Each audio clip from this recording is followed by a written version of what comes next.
ভারত সরকার কতটা নির্লজ্জ বেহায়া, এবং তারা পৃথিবীর সবথেকে সর্ববৃহৎ একটি গণতান্ত্রিক রাষ্ট্র হিসেবে আমরা জানতাম, কিন্তু দীর্ঘদিন তারা অগণতান্ত্রিক একটি অবৈধ অসামাজিক সরকারকে তারা আশ্রয় প্রশ্রয় দিয়েছে। তারা তাদের এখানে এই সরকারকে সব ধরনের তারা অবৈধ সরকার জনগণের সাথে ছিল না, একটি দলকে তারা সাপোর্ট দিয়েছে। বাংলাদেশের 18 কোটি জনগণের সাথে ভারত ছিল না। তাদের যে দ্বিচারিতা, তাদের যে ডাবল স্ট্যান্ডার্ড চরিত্র, তাদের যে দ্বৈত নীতি আমরা দেখতে পেলাম। তারা আজকে বলছেন যে ভারতের শেখ হাসিনা যে গত 5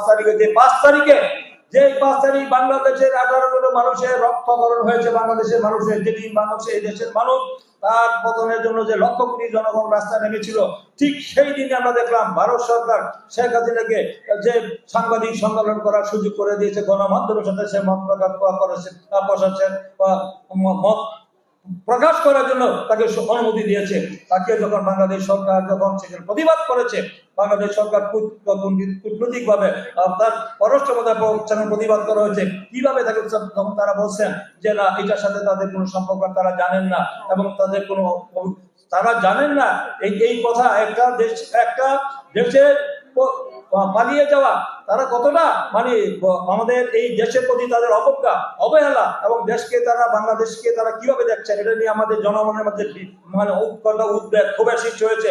আমাদের সার্বভৌমত্ব, আমাদের স্বাধীনতার সার্বভৌমত্ব, এবং আমাদের জুলাই চেতনা, এবং আমাদের যে আন্দোলন সংগ্রামের যে ভূমিকা আমরা রেখেছি, এটাকে চ্যালেঞ্জ করে তারা সার্বভৌমত্বের হুমকি স্বরূপ সেই ভারতের ভূমিকা অত্যন্ত নিন্দনীয়। আমরা আশা করব যে এই বিষয়টি তারা দ্রুত এই মৃত্যুদণ্ডপ্রাপ্ত আসামিকে বাংলাদেশের তাদের সাথে চুক্তি অনুযায়ী বাংলাদেশে তারা ফেরত দেবে, তাদের প্রচলিত আইন অনুযায়ী বাংলাদেশে তার বিচার হবে, এটি জনগণ দেখতে